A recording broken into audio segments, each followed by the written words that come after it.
Bonsoir, cher King Nathan Amougou.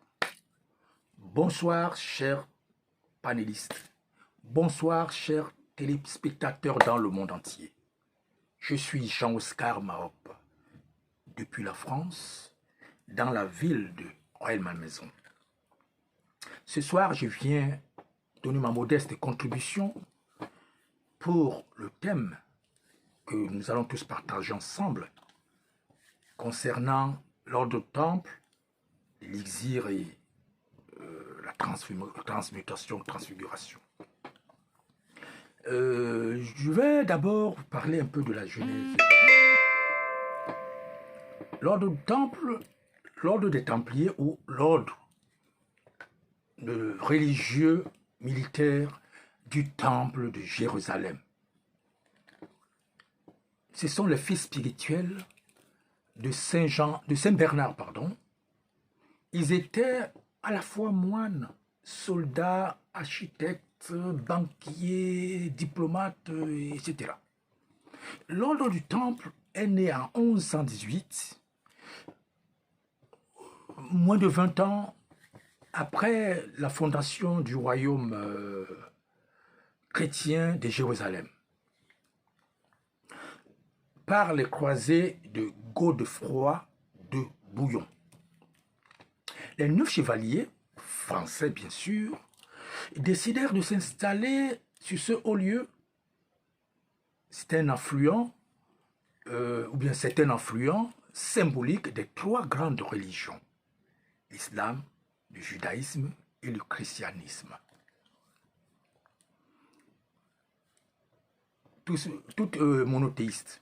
Mais, jadis, les disciples de Pythagore avaient fondé en Sicile une confrérie de ce genre. Il en existait aussi chez les musulmans. Les 9 prononcèrent devant le patriarche chrétien de Jérusalem, Théoclite, 67e successeur de l'apôtre Jean, je veux dire, les 3 vœux de chasteté. La règle de l'ordre est conservée jusqu'à l'heure où nous parlons à Paris, à Rome et à Dijon. Il y a eu 22 grands maîtres. Et le dernier, c'est Jacques de Molay, 1294. Voilà un peu l'histoire. Maintenant, quant à l'élixir, le Graal, la pierre philosophale, le verbe perdu, tout ça, c'est la même chose. Parce que c'est l'élixir qu'on appelle le Graal. C'est le Graal qu'on appelle le verbe. C'est ce qu'on appelle la pierre philosophale. Et c'est ce qui fait la quête de toutes les religions. Les religions, par ignorance, ont fait des croisades, s'y sont entretués, ont tué, ont brûlé les uns des autres, tout ça, croyant que c'était un matériel. D'autres prenaient ça pour une coupe, d'autres prenaient ça pour ci. C'est archi faux. C'est le verbe créateur.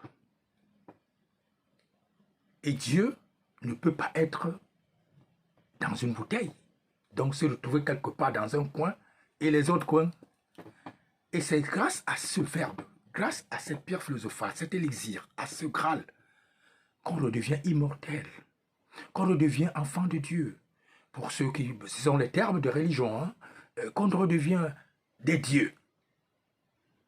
Voilà le but.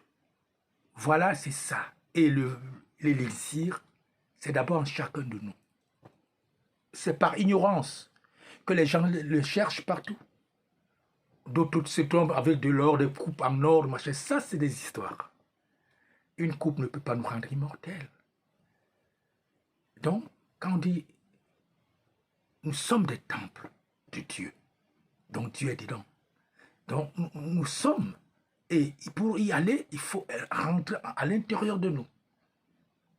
Et comme l'intérieur est semblable à l'extérieur, dès que c'est réveillé en nous, il y a une connexion directe. La preuve, je suis en Europe, vous êtes en Afrique, et par la longueur d'onde, le lien on se voit en train de se dire des choses. C'est la même chose. C'est ça l'élixir, c'est ça la pierre philosophale. C'est ça que nous cherchons le lien avec la source de vie. En fait, c'est le premier jet. Nous allons évoluer en fonction des thématiques qui vont se présenter. Pour le moment, suivons l'affaire. Merci.